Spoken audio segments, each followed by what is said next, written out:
Welcome back to A Minute Reviews, and I just witnessed the greatest comeback in anime history. Jaw-dropping animations that make you feel like you're watching a movie, cinematic and dynamic camera angles, sound design so immersive you can feel every kick, every single clash. Blue Lock Season 2 went from being complained about every single week to dropping one of the most electrifying anime episodes I have seen in sports anime. I promise you, even if you're not a fan of soccer, by the end of this video, you will be hyped! The roar of the crowd reverberates like a thunderstorm, the stadium trembling with the weight of the moment. The score is tied at 3-3, 1 minute remains in the match. This is no longer just a game. In the next few moments, the future of Blue Lock, no, the future of Japanese soccer will be decided. The final play begins with Sai recovering the ball, and the pink demon without hesitation blitzes towards the goal. Blue Lock's bench is yelling at the players, telling them to get back and stop the U20 players even if it kills them. In the blink of an eye, Sai crosses Isagi's ankles, effortlessly dodges Baro's slide tackle and slips past Nagi. Seriously, even while holding back, Itoshi Sai is on a completely different level. I love how he gives off that final boss aura. Karasu yells at them to not recklessly charge in, and he'll buy them enough time to get back in position. The entire U20 team is resonating with the prodigious midfielder. Puzzle pieces begin falling on the pitch as Isagi fixes his gaze on Sai and Rin's final clash. This is the moment Isagi places his final gamble, but more on that later. Rin, in his newly achieved flow state, vows to destroy Sai, who taunts his little brother for failing to score. Sai tells Rin he's incapable of becoming the world's best striker. Without using him as an excuse, Rin can't even play soccer. I really loved how the visuals in this scene mirrored the snowy days Sai returned from overseas and had his confrontation with Rin. As Ren's life is flashing before his eyes, he realizes how half-hearted he's been pursuing soccer. We get this insane visual of him being surrounded by demons clad in black flames, meant to symbolize everything tying him down and restricting his true potential. The brother of a genius, partners, rivals, YouTube subscribers, Ren tosses away everything, fully immersing himself in his original destructive impulses. The egoist Itoshi Ren awakens once again, and this man is looking like a straight demon. It's crazy that I'm talking about a soccer manga, but this is why I love anime. I loved how they slowed the pacing of the match here. It felt like no other player on the pitch could interfere. This was their stage, their duel, a realm reserved only for those aiming for the very pinnacle of football. Alright, let me stop pacing.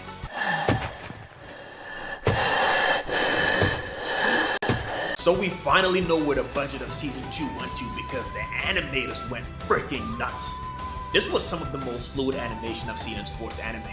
With only a few seconds remaining, both aces charge at each other. Sai hits Rin with a lightning-fast cut-in, but Rin instantly reacts. But Sai follows up with a heel flick to get behind his brother, but flow state Rin is built different and continues to keep up with a high-level exchange. I freaking love the physicality in this duel. It felt like I was watching a soccer battle shonen.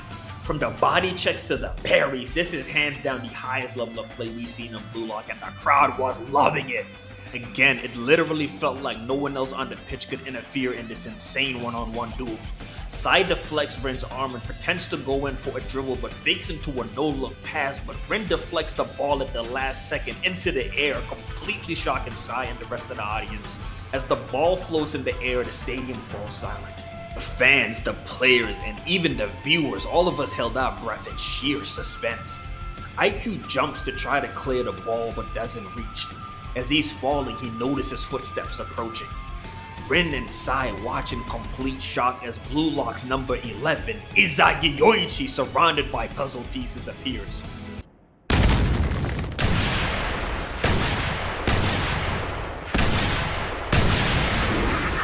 With flawless technique and flawless control, the ball ricochets off his foot like a speeding bullet. Fukaku jumps and extends his arm, and I loved how Isagi for a single instant did not take his eyes off the ball. The insane volley pierces the back of the U20 net, and all we hear is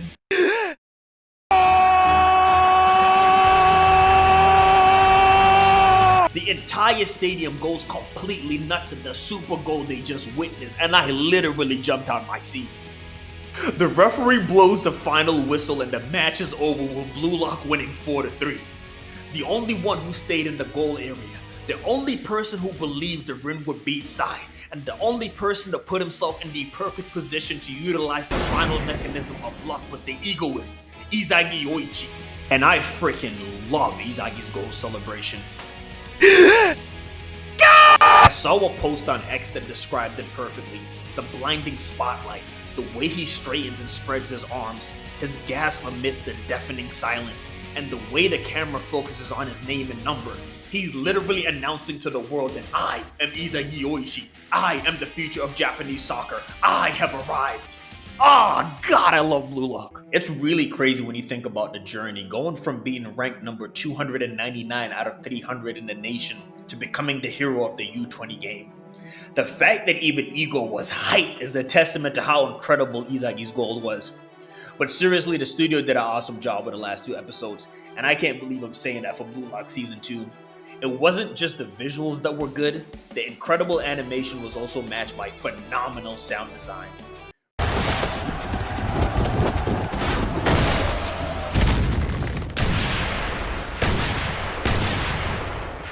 From the thudding footsteps of players charging across the pitch, to the sharp, powerful impact shots, to the roar of the crowd, every detail elevated this episode to the next level. Whoever made the decision to line up Isagi's goal celebration with their Season 1 OST needs a pay raise immediately. In that moment, it felt like I scored the goal. It really conveys that feeling of epicness, letting us know that this is the birth of a new era of football. This is the moment the hero that will transform Japan soccer is born. The wild part is, even though the match is over, the surprises are still not done. During the post-game interview, as the entire stadium is chanting his name,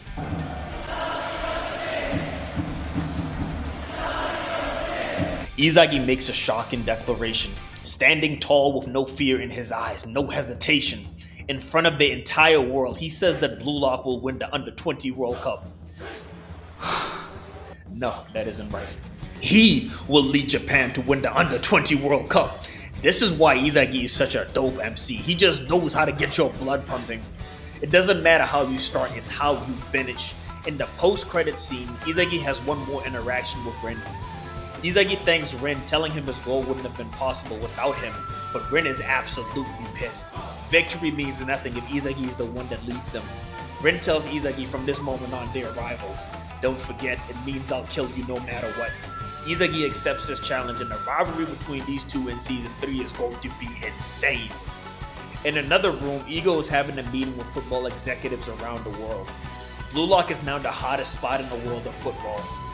Ego tells them they're ready to make the world go wild. They all agree to take part in the Blue Lock project, and Ego lets out a sinister smile. We then shift to another scene where we see Kunigami, who should have been eliminated by Shido, emerge from a room called the Wild Card looking like a straight menace. Seriously, what did Kunigami go through to turn him into this? And in the final scene of Season 2, we see a mysterious character with a rose tattoo who tells Blue Lock to get on their effing knees.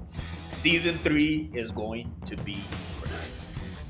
If you enjoyed the video, a like and subscribe would be greatly appreciated. I cover tons of anime from the most popular to the most obscure, from seinen to comedies, from shonen to mysteries. Whatever your flavor is, I got you covered. Or we'll get you covered in the future, probably. With that being said, see you guys next week. Peace.